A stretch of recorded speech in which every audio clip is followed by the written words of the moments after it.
تو میں نے آپ سے بتایا کہ یہ قدر جو ہے، ایک تو اسی سے لفظ قدرت بنا ہے، اور نمبر دو اسی سے کسی شے کی قدر و قیمت، اور پھر اسی کے معنی ہے اندازہ مقرر کر دینا، کسی شے کا اندازہ مقرر کر دینا، یہ قدر ہے۔ اللہ نے ہر چیز کا ایک اندازہ مقرر کر دیا ہے، اور قدر مقادیر مشکات شریف میں ایک پورا باب ہے، ایمان بالقدر اس کا عنوان ہے، صحیح معنی میں۔ تو پہلی حدیث کیا ہے؟ مسلم شریف کی روایت ہے، عبداللہ ابن عمرو بن العاص رضی اللہ تعالی عنہما۔ حضرت عمرو بن العاص جو بڑے سرداران قریش میں سے تھے، بڑے سیاستدان تھے اور بڑے بہادر انسان بھی تھے، ان کے بیٹے ہیں عبداللہ۔ اور بڑی دلچسپی کی بات یہ ہے کہ باپ اور بیٹے کے مزاج میں بعد المشرقین تھا، وہ تھے جنگجو اور سیاستدان اور بڑے سرداروں میں سے، یہ تھے انتہائی زاہد و عابد، انتہائی زاہد و عابد۔ انہی کے بارے میں آتا ہے پوری رات کھڑے رہتے تھے نوافل میں، اور ہر روز روزہ رکھتے تھے، جس پر حضور نے یوں کہنا چاہیے کہ ڈانٹ پلائی۔ آپ کو اطلاع ہوئی، آپ نے بلایا، یا عبداللہ اولم اخبر انک تقوم اللیل و تصوم النہار تصوم الدہر، کیا مجھے یہ خبر نہیں دی گئی ہے؟ یعنی مجھے یہ خبر ملی ہے کہ تم پوری رات کھڑے رہتے ہو، نماز پڑھتے ہو، تم ہر روز روزہ رکھتے ہو، اب کیا کرتے ہیں؟ بلا یا رسول، جھوٹ بولنے کا تو یارہ ہی نہیں ہو بھی نہیں سکتا۔ فرمایا لا تفعل، سختی سے وہ عبداللہ ابن عمرو ابن العاص رضی اللہ تعالی عنہما اس کے راوی ہیں، قال رسول اللہ صلی اللہ علیہ وسلم کتب اللہ مقادیر الخلائق قبل ان یخلق السماوات والارض ب50,000 سنہ۔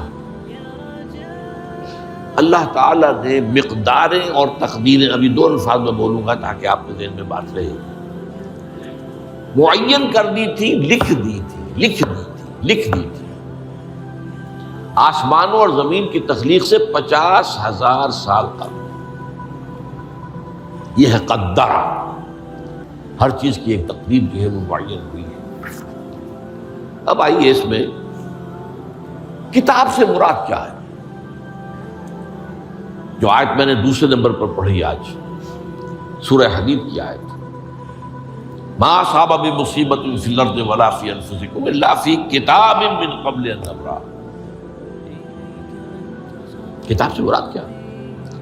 نہیں پڑتی تم پر کوئی مصیبت، کوئی تکلیف، نہ زمین میں نہ تمہاری جانوں میں، زمین میں سیلاب کا آ جانا، زلزلے کا آ جانا، کوئی اور اس طرح کی عمومی ہلاکت کا آ جانا، عمومی تکلیف کا آ جانا، تمہاری جان میں اچانک جو ہے تشخیص ہو گیا کینسر ہے، اچھے بنے تھے، ٹھیک ٹھاک چل رہے تھے، تو معمولی سی تکلیف ہوئی، انویسٹیگیشن کیا تو معلوم ہوا تو کینسر ہے اور وہ کافی بڑھ چکا۔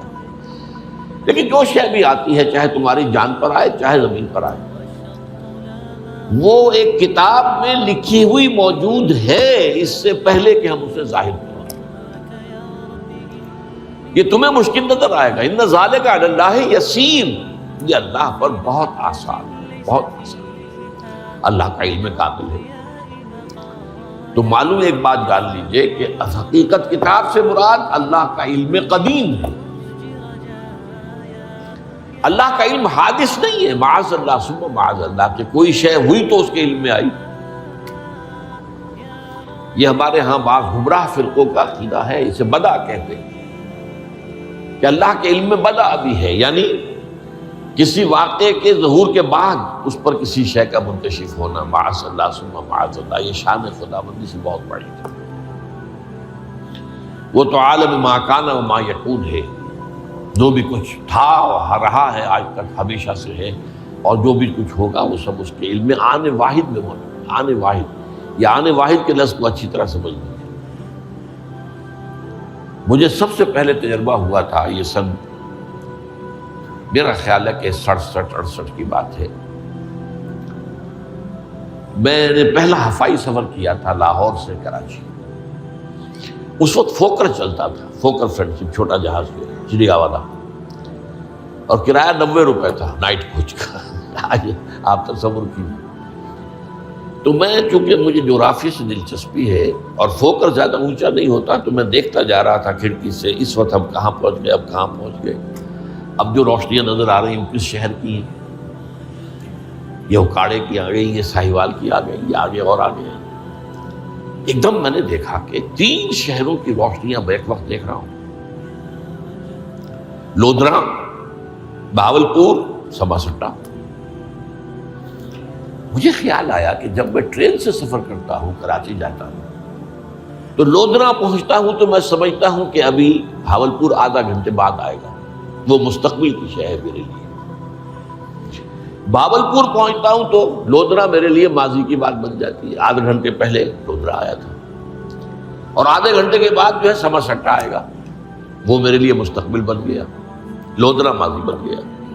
لیکن اس بلندی پر میں بیک وقت دیکھ رہا ہوں لودھرا کو بھی اور بہاولپور کو بھی اور سماسٹا کو. یہ معاملہ جو ہے اس کو 1 ملین بلین سے ضرب دے لیجئے. اللہ تعالیٰ اس بلند مقام سے دیکھ رہا ہے جہاں اس کے مشاہدے میں، اس کے علم میں ماضی اور مستقبل کا کوئی سوال نہیں. آنے واحد، آنے واحد، آنے واحد. تو یہ در حقیقت کتاب جسے کہا گیا قرآن مجید میں بار بار بہت جگہوں پر آیا. تو یہ کتاب جو ہے در حقیقت اللہ تعالیٰ کا علم قدیم، اس میں سب کچھ موجود ہے، ہمیشہ سے موجود ہے، لکھا ہوا موجود ہے، اور کوئی غلط نہیں ہو سکتا.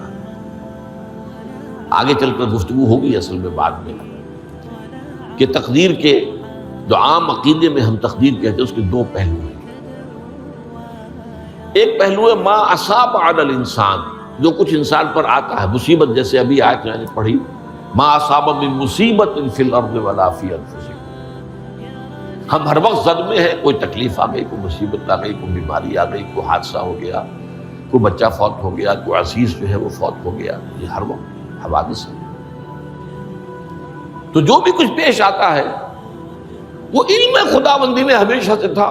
یہی وجہ ہے کہ ایک اور حدیث ہے ابن الدیلمی سے، لمبی حدیث ہے وہ، لیکن اس کے اندر جو آخری ٹکڑا ہے وَتَعْلَمَ، یعنی انسان کے نجات کے لیے لازم ہے کہ یہ بات بھی تم جان لو انما اصابک لم یکن لیخطئک وانما اخطأک لم یکن لیصیبک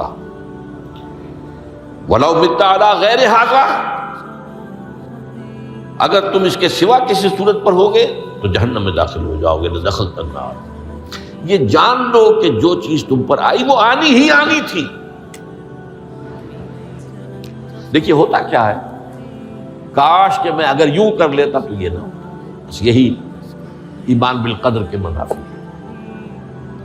جو ہوا ہے وہ اللہ تعالیٰ کے ہاں تو پہلے سے طے تھا، ہونا ہی تھا. تمہاری کوئی تدبیر، کاش کہ میں اس وقت یہ کر لیتا. یہ لو، اسی لیے ایک حدیث میں الفاظ آئے ہیں ان کلمۃ لو تفتح عمل الشیطان. اس لو سے، کاش، اس سے شیطانی عمل شروع ہو جاتا. کاش کہ یہ ہو جاتا، کاش میں یہ نہ کرتا، کاش کہ ہو جاتا. یہ نہیں. تعلم انما اصابک لم یکن لیخطئک. تو جان لے اس بات کو کہ جو چیز تم پر آئی ہے وہ ہرگز ٹلنے والی نہیں تھی.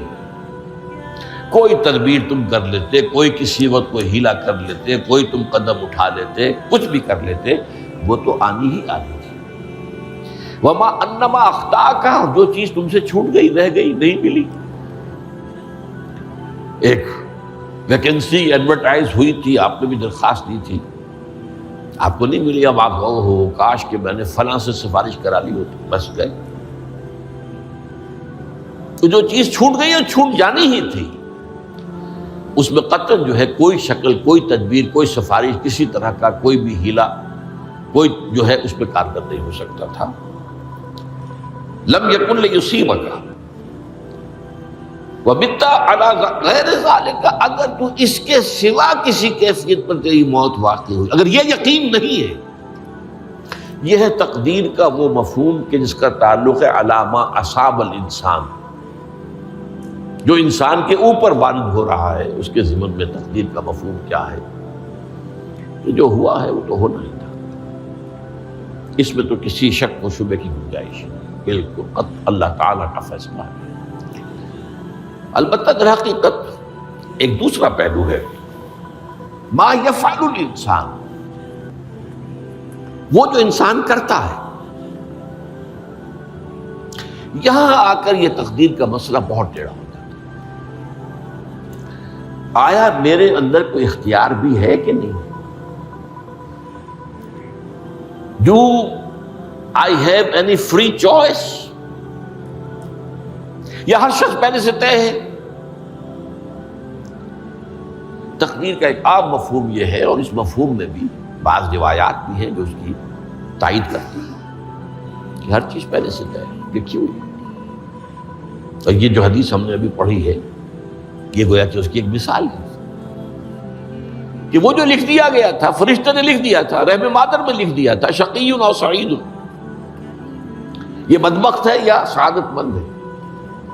تو ایک شخص پوری عمر نیکی کے کام کرتا رہا، آخری وقت میں آ کر کوئی ایسا حادثہ پیش آ گیا کہ وہ اہل جہنم کے سے کام شروع کر دی اور جہنمی ہو گیا۔ یا ایک شخص ساری عمر جو ہے جہنمیوں کے سے کام کرتا رہا، آخری وقت میں آ کر کوئی ایسی توفیق ملی، کچھ ایسا معاملہ ہو گیا، توبہ کر لی اور اس نے جو ہے اہل جنت کے سے اعمال شروع کر دی۔